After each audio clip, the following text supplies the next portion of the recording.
Good morning, students. Let's discuss classified advertisement. It's part of your syllabus and it will be of 3 marks. Earlier, it used to be of 4 marks, but this time this is of 3 marks. So try to understand what is classified advertisement. A classified advertisement is small advertisement. Keep in mind, small word, because we have word limit 50. It is small advertisement that you put in the in a newspaper or a magazine, usually because you want to sell, buy something, or to find, offer a job. I will tell you all the types of advertisement as we proceed further.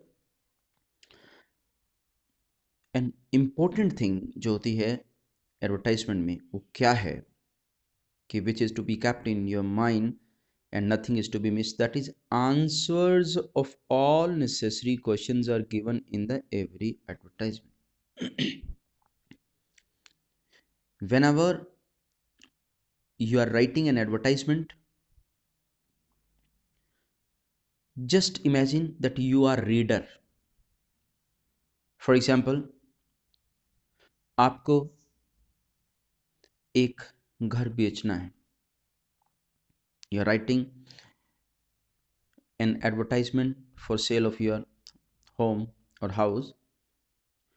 तो आपको ये सोचना होगा mind में कि एक घर खरीदने वाले के क्या क्या क्वेश्चंस होते हैं, और जो भी उसके क्वेश्चंस होते हैं कि घर में क्या क्या होना चाहिए, उन सभी क्वेश्चंस का आंसर होना चाहिए. If you are going to sell your car, तो आपके माइंड में ये होना चाहिए कि what are the necessary question of a person, of a buyer who want to buy car. तो दिस इज आपको टू डायमेंशन में चलना है. एक तो ये कि what are the important features what you are going to sell, and another thing, what may be the questions of the buyer. Tips for writing classified advertisement, ये कुछ इंपॉर्टेंट टिप्स हैं जो step by step I have mention. पहली बात, it should be in box. बहुत सारे student इस बात को लेके कंफ्यूज रहते हैं कि किस चीज़ को बॉक्स में डालना है, किसको नहीं डालना है, आर्टिकल में क्या करना है, रिपोर्ट में क्या करना है, नोटिस में क्या करना है. तो मैं आपको एक क्लियर सा आंसर दे दूं कि all short composition in writing section that contains 3 marks, इन सबको बॉक्स में डालना है, और 5 मार्क्स वाली किसी भी लॉन्ग कॉम्पोजिशन को बॉक्स में नहीं डालना. तो ये 3 मार्क्स की कैटेगरी में आती है एडवर्टाइजमेंट, तो आपको इसको बॉक्स में लिखना है. It should begin with heading in bold और अपर क्लास लेटर. अब मैं इसी को ही सजेस्ट करूंगा, upper class letter, upper case letters कि अपर केस लेटर यानी ब्लॉक लेटर में आपने इसका जो टाइटल देना है वो बुक्स के अंदर ही होगा. आगे मैं आपको सॉल्व की हुई एक डिस्कस करूंगा आपके साथ, तो वहां आपने इसको अपर केस लेटर्स में लिखना है. The language should be according to the audience. ये बात मैं ऊपर आपको बता चुका हूँ. कौन है ऑडियंस? जो आपको आपके, अगर आप कुछ बेच रहे हैं तो जो खरीदने वाला है, और अगर आप कुछ खरीदना चाहते हैं तो फिर जो बेचने वाला है. तो उसके क्वेश्चंस आपके माइंड में रहने चाहिए और उनके पॉइंट ऑफ व्यू से आपको लिखना है. For example, if you want to sell something to the youngsters, the words chosen shall be good enough to attract them. जैसे कि आप कार बेचना चाह रहे हैं, तो एक यंगस्टर को क्या चीज़ें ज़्यादा अट्रैक्ट करती हैं? हालांकि कार में बहुत सारी चीज़ें जो आपको मेंशन करनी है, अननेसेसरी थिंग, लेकिन यंगस्टर्स को अट्रैक्ट करता है म्यूज़िक सिस्टम, अलॉय व्हील्स. तो ये चीज़ें आप मिस नहीं करें, तो उस हिसाब से आप लिखते चलें. Don't make full sentences. Full sentences require नहीं होते हैं, क्योंकि हमने 50 वर्ड्स में बहुत सारी चीज़ें कहनी हैं.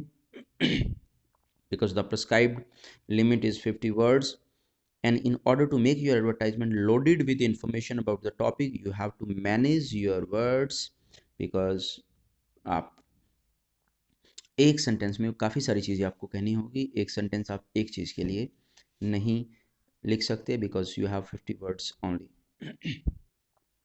Always add contact in the end, either in the form of contact number, email ID, or both. If contact number is not mention in the question you may write contact number as, देखिए बच्चों, maximum time that contact number is mention in the question और your address is also mention in the question. तो जो contact number और address दिया है या mail ID दी है आपको वही लिख देनी है। And if that is not mention तो फिर आप ये तरीका अपनाएंगे कि कोई 5 डिजिट आप शो करें और लास्ट वाले में 5 स्टार लगा दें या 5 क्रॉस लगा दें। And ID written in question, अगर आईडी दी है तो ओके है, अगर नहीं दी तो कोई भी ABC इस तरह से, ये एक मैंने वैसे ही एक आईडी लिखी है, तो इस तरह की आप कोई भी आईडी लिख सकते हैं जो आपकी अपनी ना हो।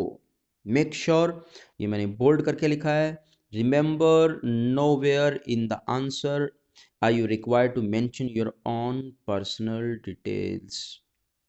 ये बिल्कुल सिंपल सी बात है कि आपको पर्सनल डिटेल्स बिल्कुल मेंशन नहीं करनी है। This comes under unfair means. अगर आप कहीं भी अपना पूरे पेपर की मैं बात कर रहा हूँ, नॉट ओनली एडवर्टाइजमेंट, कहीं भी आप अपना फ़ोन नंबर या ईमेल आईडी लिखते हैं तो it is under unfair means. तो now let's discuss type of advertisement और उनके पर्पस। पहली है सिचुएशन वैकेंट। सिचुएशन वैकेंट की जो एडवर्टाइजमेंट होती है वो the advertisement is written by an employer who is looking for the services of a person for his organisation. तो ये एम्प्लॉयर लिखता है सिचुएशन वैकेंट की कि उसको कोई एम्प्लॉय चाहिए। नेक्स्ट जो है situation wanted, this is written by job seeker. For example, a qualified person wants to have a job, he writes an advertisement and he mention his own qualities, his own degrees, his own experience, his own capabilities कि मेरे पास ये capabilities हैं और ये मैं काम कर सकता हूँ, ये मेरा एक्सपीरियंस है। तो all the things he will be mentioning कि उसको कोई कंपनी ऑफर करे। नेक्स्ट है for sale, this is written an attempt to sell property, assets, office goods, car etcetera. कोई भी चीज़ आपने सेल करनी है तो उसके सारे करैक्टरिस्टिक्स आपको मेंशन करने हैं एक बायर के पॉइंट ऑफ व्यू से कि बायर का कोई क्वेश्चन बचे नहीं। देन है to let, this is written by a person looking for a tenants for his property. आपने किराए पे देना है, आमतौर पे shops and home residential buildings की बात होती है। तो ये आपको ध्यान रखना है कि क्या क्या चीज़ें एक इंसान को घर में रहने के लिए ज़रूरी होती हैं, वो सारी चीज़ें आप मेंशन कर सकते हैं। अकोमोडेशन वांटेड, तो ये टू लेट के अगेंस्ट है, written by the ones who looking for a place for accommodation और ये उसकी अपोजिट है। तो बस थोड़ा सा ही फ़र्क रहेगा, फैसिलिटी सारी वही की वही आपको मेंशन करनी है कि एक अकोमोडेशन चाहिए आपको, तो आपको उसमें क्या क्या फैसिलिटीज़ चाहिए। तो all necessary facilities of accommodation you may mention here. Matrimonial, so matrimonial ये आप द ट्रिब्यून में इसका आता भी है और सिचुएशन वैकेंट का भी आता है, तो आप देख सकते हैं उसमें भी। वैसे भी मैं आपको सॉल्व एग्जाम्पल दूंगा। तो this is written while looking for a prospective marriage candidates, looking for bride, looking for groom. So all the quality of a person, qualification, job experience, what ever, ये आपको इमेजिन करना है कि जो भी चीज़ें हैं आपको इमेजरी, क्योंकि now you are in 12th class, तो this is not a age to marry. So आपको क्या करना है कि यू इमेजिन कि you are master and around age of 25, तो उस हिसाब से आपको सारी क्वालिटीज़ मेंशन करनी है। Next is missing, this is written in case any subject, any object, person, pet goes missing. तो कोई पर्सन अगर मिस हो जाता है या कोई पेट मिस हो जाता है तो उसके सारे करैक्टरिस्टिक्स आपको लिखने हैं कि उसका अगर पेट है, इंसान है तो उसका कम्प्लेक्शन क्या है, उसकी हाइट क्या है, और उसने कैसे कपड़े पहने हुए हैं, वो बोलता कैसे, तुतला के बोलता है, या उसका कोई बॉडी मार्क है, या कहाँ पे मिल सकता है, कहाँ पे गुम हुआ था।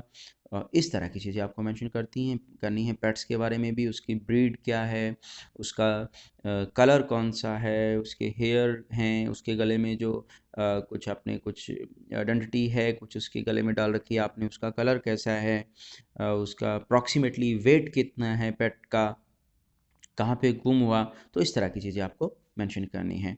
सो now let discuss some questions. एक ये सॉल्व्ड एग्जांपल है।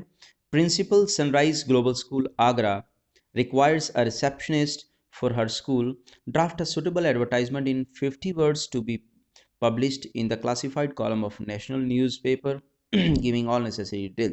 तो ये देखिए, एक स्कूल को एक रिसेप्शनिस्ट चाहिए, तो इसमें कोई भी और एक सिर्फ स्कूल का नाम ही दिया है और कुछ नहीं दिया है, कॉन्टैक्ट नंबर वगैरह। तो देखिए, अब हम इसको देखते हैं। Situation vacant, as I told you कि आपका टाइटल बॉक्स के अंदर और ऊपर होना चाहिए और ये आपको कैपिटल में लिखना है। तो दिस हैज बीन रिटन। ये आपको स्टार्ट सिचुएशन वैकेंट वाला, आप या तो रिक्वायर्ड से स्टार्ट करें और या आप स्टार्ट करें वांटेड से। वांटेड से आप स्टार्ट कर सकते हैं।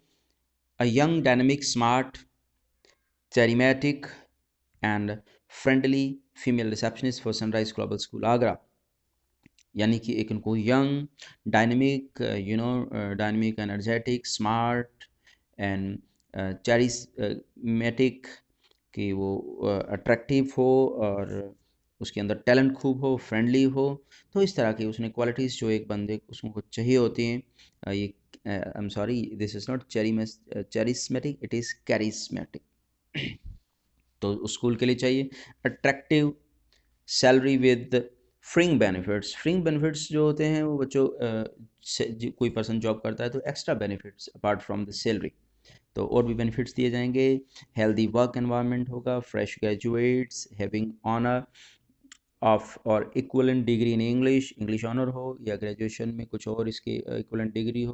तो ये क्वालिफिकेशन जो जो चाहिए उनको वो मेंशन कर रहे हैं। गुड कम्युनिकेशन स्किल, तो ये कुछ लाइनें ऐसी हैं जैसे गुड कम्युनिकेशन स्किल है, ये कॉमन है, आप सिचुएशन वैकेंट के लिए डाल सकते हैं। तो चाहे इंजीनियर रख रहे हैं तो कम्युनिकेशन तो अच्छा होना ही चाहिए।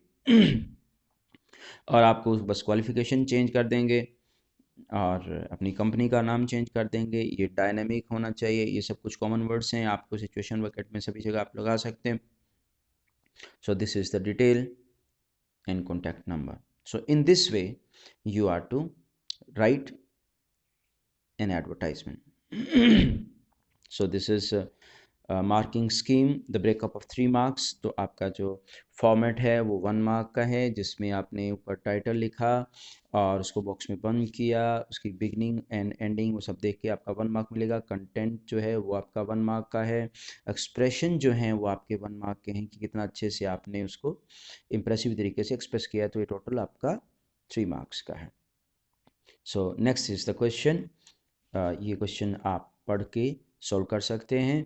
And there are more questions available, you may Google or you may find in any book. So thank you so much, hope you have enjoyed.